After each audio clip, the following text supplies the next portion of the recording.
Quijano III. Am I pronouncing it correctly? 3? Yeah. The third is the former. Some people use the third. Yeah. Yeah. Or word pimp. Well. What is that? Yeah. Is the former president of the Baltimore chapter of the Maryland Writers Association and author of From the Bottom Up, an op-ed column featured on theurbanwest.com. A regular commentator to Smile Hun, you're in Baltimore. His work has also been featured in Welter, Baltimore Fishbowl, the poetry anthology Life in Me Like Grass on Fire, and the speculative fiction anthology Red Lines, Baltimore 2028. An excerpt from a soon-to-be-published novel, Killing Lilith, am I pronouncing that right? Was included in the Apprentice House anthology Freshly Squeezed. He's been featured at the Baltimore Book Festival as well as on Stoop Storytelling and The Signal on YPR. In his spare time, he volunteers to lead 3 writing workshops for Baltimore's underserved undeserved communities. Okay. Fernando was awarded a B grant for his writing by William G. Baker Jr.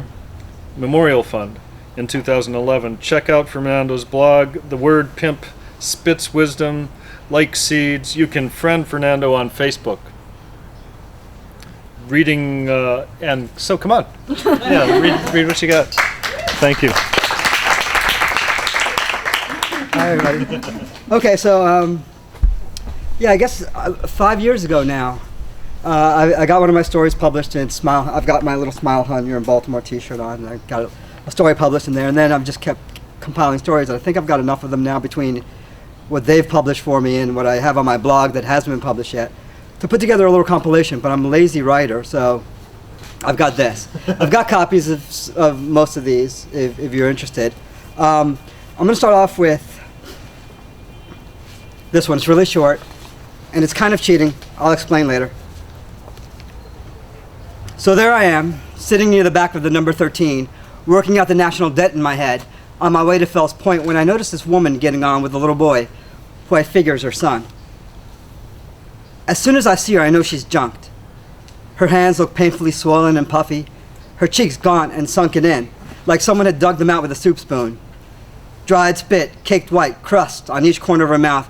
Her half-lidded eyes are glazed over and unfocused, as if she can only see things within a foot of her. Not that she's trying to see anything. She saunters towards the back, led by the boy, and sits almost directly across from me. The boy can't be more than 4 years old, but is as alert as his mother is high.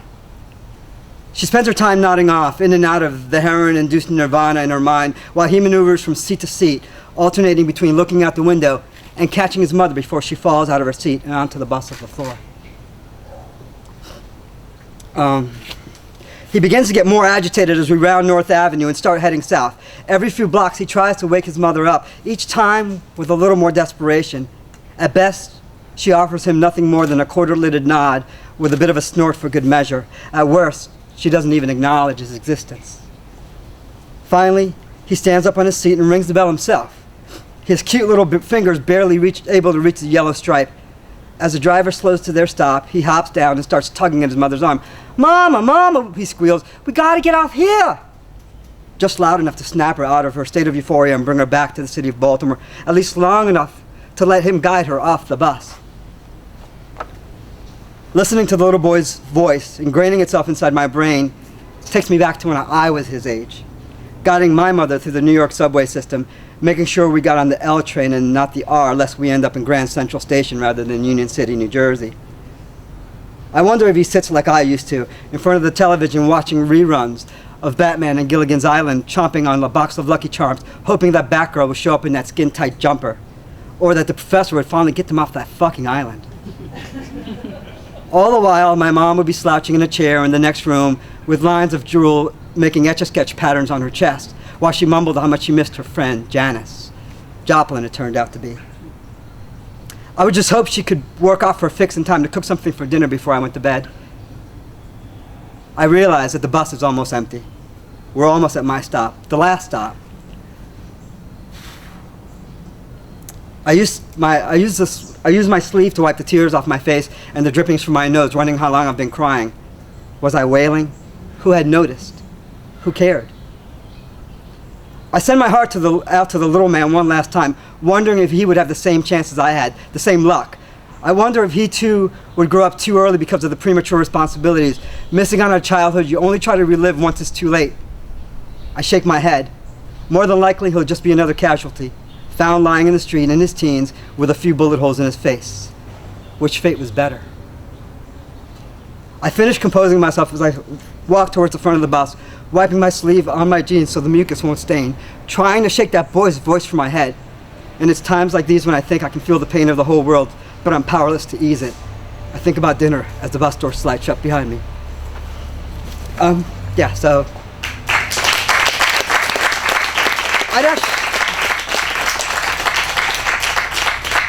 I'd actually written that story years before it got published in Smilehan, and years before I got to read it on the Signal. I was a student at Micah, and had gone through some editing up until the point that Patrick, the publisher of Smilehan, William Patrick Tandy, published it for me. But in an interest of full disclosure, there's just a little bit of artistic license with my mom. Anyway. But everything else you'll hear. Okay, here's the thing. So I've got all these stories. They're all fairly short. They chronicle my life growing up, after moving from Jersey City, New Jersey to Baltimore. So, I've got where I'm about in middle school, adjusting to as being one of the first Hispanics in the city and being short and, how I managed not to get bullied. Or we have when I was about 16 years old and I was working McDonald's down in Dundalk and I peed my pants while I was working cashier. There's that one. Alleyways, my time as a graffiti rat, stomping around the streets of Baltimore in the late 80s, early 90s. This is the first part of a trilogy that is immediately followed by one of the best Smilehan issues, Smilehan You're in Flagrante, all about sex. Everybody likes to read about sex. This one includes the first time I got laid. And the last part of the trilogy, from their most recent issue. That's the last time you got laid. No. The last part of the trilogy from the newest issue, Occupational Hazards, just released. It finishes off, what ended up being a marriage. This one actually can kind of coincide with some of the other stories being told today because it's about the brief time I sold cocaine. Okay, so we can do that one. That's just a poem, so you don't want that one. So, what do you think? Teens, preteens, peeing myself, graffiti rat, sex, or? Is this an auction? Fernando, how did you avoid the bullying tactics at press? Should I read that one? Yeah. Okay, all right. Right here. It's this one. Yeah, please. This one's called A Little Puerto Rican. At least I think it is. Yes, yeah, it's 35. Okay, A Little Puerto Rican. It had become such a part of my youth that I was shocked to learn during my first day in the 9th grade that I was no longer the smallest kid in class. That honor went to some kid named Eddie, who had beat me by a good inch or so. Although I hated being so small, I was disappointed at having lost my title. I was still teased, but I lost the only thing that set me apart since moving to Maryland 2 years earlier. Being Puerto Rican, the strongest part of my identity back in Jersey, meant nothing here. No one at Stemmers Run Junior High had ever met a Hispanic, much less a Puerto Rican. Are you Indian, they would ask? A question that plagues me to this day. So nowadays I will say something. Oh yes, I very much Indian. Don't do that, that's politically incorrect, I'm sorry. Is that Mexican? Was the next question, followed by, do you speak Puerto Rican? My favorite. I try not to answer the questions, however absurd. I try not to let the questions, however absurd, bother me, and I answered them patiently. No, I'm not Indian. Mexicans are different. We all speak Spanish.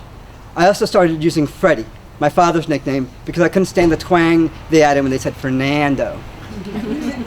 What did bother me were those who insisted on mocking my uniqueness with their own labels, like the kids at Hampstead Hill Junior High School in Highlandtown that called me the Cambonian.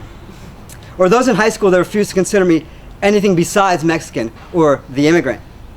One of those kids, a boy of Italian descent named Tony, wanted to beat the shit out of me when, after months of harassment, I pointed out that my family, having been granted citizenship dating back to 1899 following the Spanish-American War, had been Americans longer, most likely, than his family. He refused to accept the facts, even though I opened up a history book and pointed out to him the part where Spain gave up Puerto Rico as part of the treaty ending the war, and where all Puerto Ricans granted citizenship a few years thereafter. Being so detached from my culture, my size became the only thing that set me apart, as long as I could find ways of using it to my advantage. As boys who, like me, grew up height disadvantaged know all too well, the tendency is to get picked on incessantly. I was no different, except that I was more game than most. During the Hampstead years, rather than fighting the inevitable, I would ingratiate myself to my tormentors by playing the willing victim. Sure, you can see how far you can lift, toss, bench press me. Just became part of my vocabulary. When someone suggested that I be placed in a gym bag and hung from a basketball hoop, I was the first to try to fit in the bag. And anytime they played their little macho games like taking punches right in the sternum, has anybody taken a punch right into the sternum? That shit hurts. I was always all in, making sure they realized that I could take it with the best of them. It didn't take long before I was just another part of the group. What's more, they decided that being their little guy, their French fry, as I was dubbed, I had to be protected. Anytime anyone outside of our group tried to mess with me, one, if not all of them, would break in and scare off the offender. It was hard considering that my little gang included the biggest boys in Hampstead, Kirk, Russell, and Stan. They were all nearly 6 feet tall by 8th grade.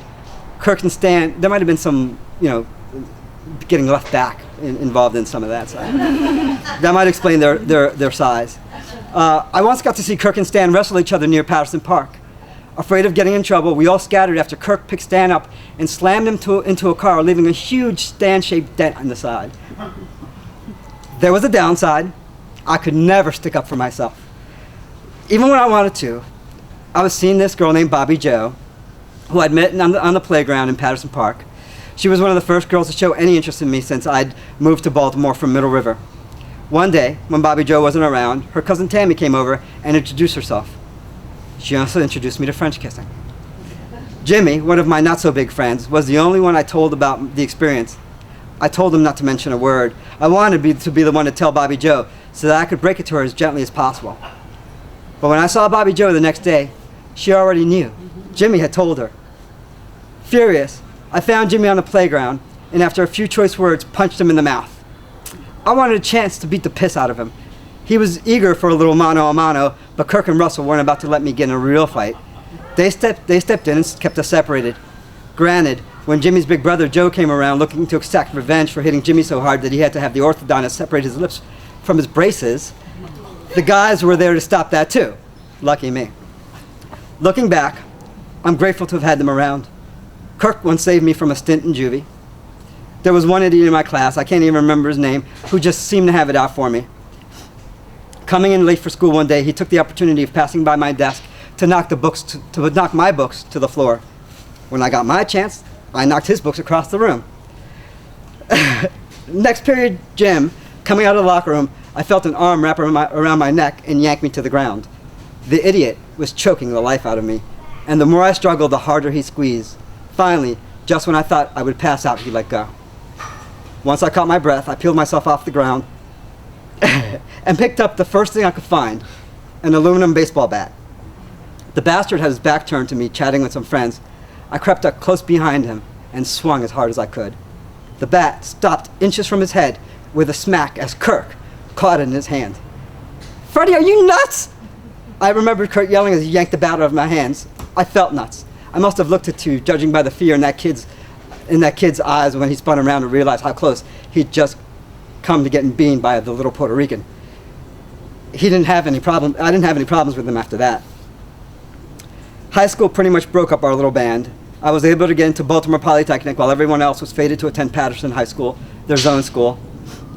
2+ hours of daily travel time and a heavy homework load made it impossible to even meet up with the old crew, except for the occasional weekend. They were always excited to see me, but I could tell, even then, that they were getting used to not having me around. None of them felt the need to see how high they could lift me or how far they could toss me anymore. They didn't need me. They never needed me. I didn't need them either. I would think in fits of anger. They never even let me fight my own battles, but that's not exactly true. It's not that they felt I couldn't handle myself in a fight. The truth was that they knew that while I did hang out with them, I wasn't part of them. They knew then what I only realized recently. As violent as they could be, they could see I wasn't. Not really. I just needed to fit somewhere. They weren't protecting me from getting hurt. They were protecting me from becoming like them. And now I had outgrown them. I ran into Kurt one chilly November night on Castle Street. He asked me what I was up to. I let him know I had decided to join Polly's wrestling team. "Oh yeah?" he replied, all excited. "Let me see what you got, French fry." He reached out to grab me. In one of his crushing bear hugs, I dug under, grabbed him around his knees, offering a hug of my own, and I pulled. He fell on his back with a loud thwomp and started laughing. I helped him up. He was still laughing, shaking his head. He offered me a friendlier, less painful embrace. "It's great seeing you," he said, still laughing, still shaking his head as we both continued our separate paths.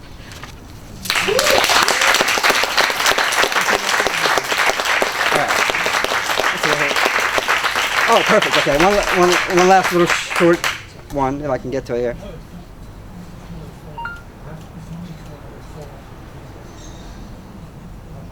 Now, this one isn't from the Smile Hunt. This one was published by the Baltimore Fish Bowl, which is a great little. And this one is more accurate representation of my mother than my artistic license and bus stop. This is called Life with Mom, My Hero, My Heroin Addict. It's odd having been raised by a mother who remembered being at Woodstock, but who didn't remember where her 6-week-old son was that weekend. However, odd barely begins to explain my childhood and my mother. Miriam Esther Figueroa, my mother, left home when she was 15.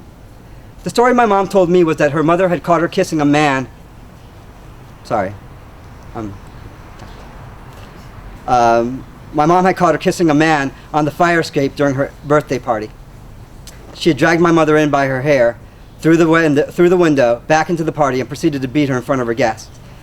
When the man who she'd kissed, her first, offered to take her away from her abusive mother, my mom jumped at the chance. She didn't know this man. She didn't know he was much older than she was or what he even did for a living. She definitely didn't know he was a heroin addict. One evening, enticing her with the idea that it would make sex more interesting, he injected my mom with a dose. Not very long after that, my mom found she was expecting a child. The man soon abandoned my mother, pregnant and addicted to heroin. She struggled during her pregnancy, eating at diners in New York and sneaking out when it came time to pay the bill, doing whatever it took to survive and maintain her habits. Carlos, my older brother, was born addicted to heroin and had to go through detox.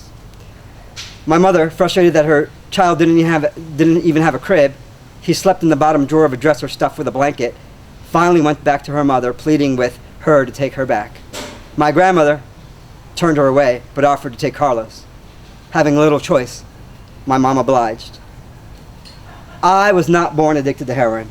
When I came along in the summer of 1969, it's the summer of love, right? It's a good summer to be born. My mother was happily married and clean. However, her criminal past caught up with her. I was an infant when my parents' apartment was raided. The cops claimed to have found illegal drugs in the medicine cabinet. My father came home just as they were about to arrest my mom, and I was about to be carted off to Child Protective Services. She was pregnant with my younger sister. My dad claimed the drugs were his and let him arrest him instead. This sent my mother into a dark spiral. She began using again. Kyra, my little sister, was also born addicted to heroin. As you might imagine, mine was not the easiest of childhoods. I was a fairly aware child, and it didn't take me long to realize that there was something wrong with Mom. Everything came into focus during the 5th grade. We had a unit about illegal drugs. For the first time in my life, I felt like I had all the information I needed to understand my mom, help her. I could hardly contain my excitement on my way home.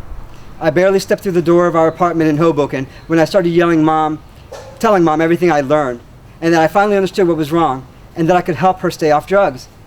She looked at me, unmoved, and said, "What do you know? You don't know shit. You kids are the reason I use drugs." I never mentioned her habit again unprompted. It wasn't always bad. My mother was actually a very loving woman. She had an open-door policy, willing to help anyone she could with their problems. After we moved to Baltimore in 1984, she did a lot of work helping establish Baltimore's Hispanic community. She helped families who arrived here find housing, employment, and social services, whatever they needed to make Baltimore home. She even translated for them and helped them get into English classes. She was a strict mother, sometimes too strict.